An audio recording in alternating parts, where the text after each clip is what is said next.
नमस्कार, मैं डॉक्टर शुक्ला मनोरमा आपका स्वागत करती हूँ। तो चलिए जेट एग्जाम के लिए मोस्ट इम्पोर्टेंट प्रश्न पर मैं डिस्कस करती हूँ। तो चलिए पहला प्रश्न आपके सामने ये रहा। पोर्टफोलियो एक उदाहरण है, ध्यान दीजिएगा आप लोग। ऑप्शन है ए छात्रों के काम का संग्रह समय अवधि में, बी ऑप्शन है छात्रों के अंक का संग्रह समय अवधि में, सी ऑप्शन में है छात्रों के ग्रेड का संग्रह समयावधि में, और डी है उपयुक्त सभी। बताइए आप लोग, कमेंट कीजिए, लाइक सब्सक्राइब करते जाइएगा। पहला प्रश्न का उत्तर मैं बता रही हूँ, ये सही है, छात्रों के काम का संग्रह समय अवधि में। अब दूसरा प्रश्न आपके सामने ये रहा। खेल कूद का प्रयोजन है, ऑप्शन सुनिएगा। ए है शारीरिक विकास, बी है नैतिक विकास, सी है ए एवं बी दोनों, और डी है इनमें से कोई नहीं। बताइए आप लोग, कमेंट कीजिए। परीक्षा का समय नज़दीक आ गया है, ध्यान दीजिएगा आप लोग। दूसरा प्रश्न का उत्तर सी सही है, ए एवं बी दोनों। अब तीसरा प्रश्न आपके सामने ये रहा। मनोवैज्ञानिक आधार निम्नलिखित को ध्यान में रखते हुए पाठ्यचर्या विकास में अपनी भूमिका निभाता है। ऑप्शन सुनिएगा।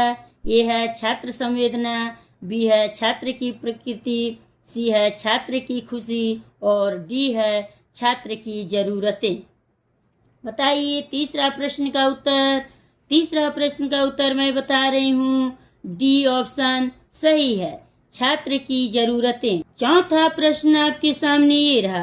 भारतीय समाज की विशेषता है, ऑप्शन सुनिएगा। ए है रूढ़िवादी, बी है अवैज्ञानिक, सी है खुला, और डी है स्तरीय। चलिए बताइए आप लोग, कमेंट कीजिए, लाइक सब्सक्राइब करते जाइएगा, कमेंट कीजिए। चौथा प्रश्न का उत्तर मैं बता रही हूँ, डी सही है, स्तरीय। अब पांचवा प्रश्न आपके सामने ये रहा। निम्नांकित में से कौन भूलने का कारण नहीं है? ध्यान दीजिएगा आप लोग प्रश्न पर। ऑप्शन सुनिए। ए है मानसिक द्वंद्व, बी है याद करने की इच्छा, सी है याद करने के दोषपूर्ण तरीके, और डी है उपरोक्त सभी। पांचवा प्रश्न का उत्तर बताइए। पांचवा प्रश्न का उत्तर मैं बता रही हूँ, पांचवा प्रश्न का उत्तर डी सही है, उपरोक्त सभी। अब छठा प्रश्न आपके सामने ये रहा।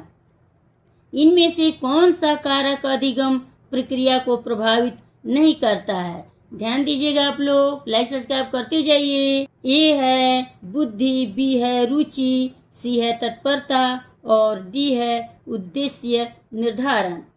बताइए आप लोग, कमेंट कीजिए। छठा प्रश्न का उत्तर डी सही है, उद्देश्य निर्धारण। सातवां प्रश्न आपके सामने ये रहा। श्रव्य दृश्य सामग्री सुविधा प्रदान करती है, ऑप्शन सुनिएगा। ए है बहुसंवेदी, बी है केवल दृश्य, सी है केवल श्रव्य, और डी है उपरोक्त में से कोई नहीं।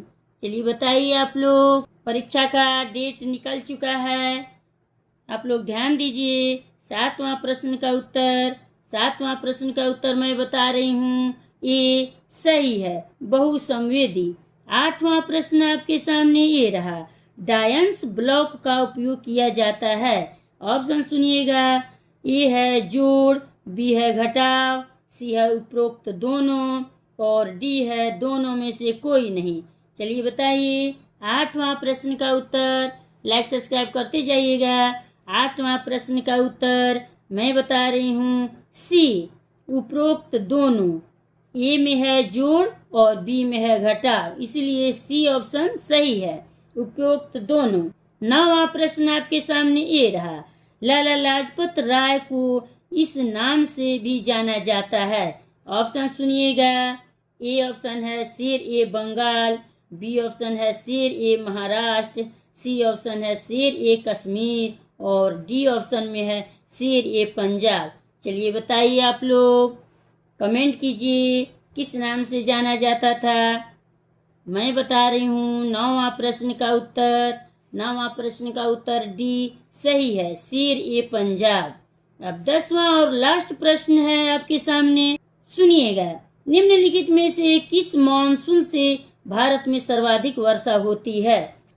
चलिए कमेंट कीजिए आप लोग, लाइक सब्सक्राइब करते जाइएगा। 10वां प्रश्न का ऑप्शन सुनिए, ये है उत्तर पूर्व मानसून, बी है दक्षिण पूर्व मानसून, सी है दक्षिण पूर्व मानसून और डी है पूर्वी एशिया मानसून। चलिए बताइए 10वां प्रश्न का उत्तर, कमेंट कीजिए। 10वां प्रश्न का उत्तर मैं बता रही हूँ, बी सही है, दक्षिण पश्चिम मानसून।